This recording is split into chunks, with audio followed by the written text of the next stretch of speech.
Hello, everyone, and a warm welcome back to Anna's English Assistant. I am Tom, and I am very happy to be here with you today. And hello from me, I am Anna. Whether you're starting your morning with a coffee or relaxing after a long day, we're glad you are here to practice your English with us. Today, Anna, I feel very peaceful. I spent the weekend away from the city, and the silence was wonderful. That sounds lovely, Tom. Silence is rare these days. And that actually leads us perfectly into today's topic. We are going to talk about lifestyle. Specifically, we will look at the differences between living in a big city and living in a small town. This is a great topic. It helps us use vocabulary related to routine, environment, and community. Exactly. Let's start with the morning. In the video we watched for research, they mentioned waking up to birds, but let's go deeper. Tom, how does the start of the day feel different in these two places? Well, in the city, the morning feels like a race. We call it the rush. The rush. That is a noun. It means a sudden, quick movement or a period of great activity. Yes, in the city, your alarm rings, you check your phone, and you hear the traffic outside.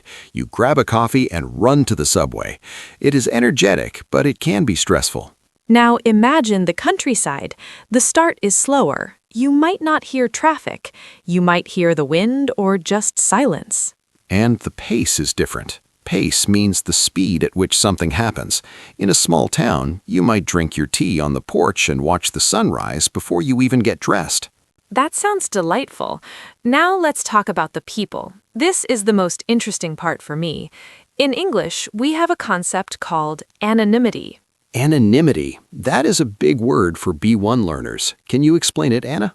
Of course, being anonymous means nobody knows your name.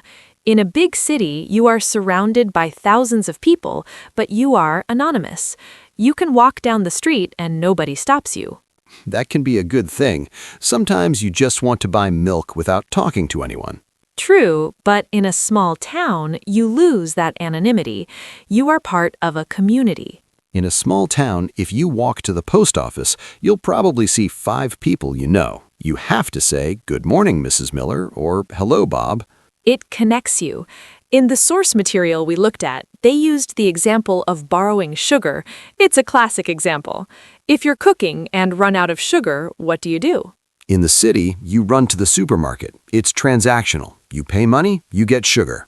But in a village? You knock on your neighbor's door. You say, "I'm so sorry, can I borrow a cup of sugar?" And they usually say yes. Because they trust you. Trust is the key word here. In small communities, people often leave their doors unlocked. They know their neighbors are watching out for them. It's like an extended family. But Anna, we must be honest, there is a downside to the small town life. A downside means a negative point. What is it? Convenience, or rather the lack of it. Yes, in the city, everything is open late. You can buy a pizza at midnight. In a small town, the shops might close at 6 p.m. If you need something after that, you're out of luck. You have to wait until tomorrow. This teaches you to be organized. You cannot be impulsive. Impulsive means acting suddenly without planning. So the city offers convenience and excitement. The village offers connection and peace. Let's talk about the evening. The day is over. What happens to the environment? In the city, the lights never turn off. It's always bright. We call this light pollution. But in the country, it gets pitch black. That means completely dark. And because it's dark, you can see the stars. That's my favorite part. Looking up and seeing the Milky Way. It makes you feel calm. And the sounds change too. Instead of sirens, you hear crickets. Crickets are those little insects that make a chirping sound at night. It's a very relaxing rhythm to fall asleep to. So, we have two very different worlds. Tom, let's do a quick grammar focus before we ask our listeners a question. Good idea. We used a lot of comparisons today. When we compare two things, we use comparative adjectives. For short words, we add "er." The village is quieter than the city. The pace is slower. The air is cleaner. But for long words, we use "more." The city is more exciting. The city is more stressful. And remember the irregular ones. Good becomes better, bad becomes worse. The traffic is worse in the city, but the shopping is better. Very true. Now we have a question for you, our listeners. We want you to practice your speaking or writing. Here's the question. Do you prefer a busy life or a quiet life, and why? Try to use one of the words we learned today, like community, rush, or trust. For example, you could say, I prefer the city because I like the rush, or I prefer the village because I like the community. There's no right or wrong answer. It's just about what makes you happy. Well, Anna, I think I'm ready for a cup of tea now. Talking about relaxing has made me feel very calm. Me too.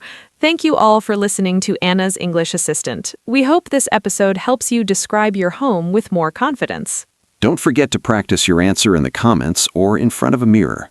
Have a wonderful, peaceful week. Goodbye for now. See you next time. Goodbye.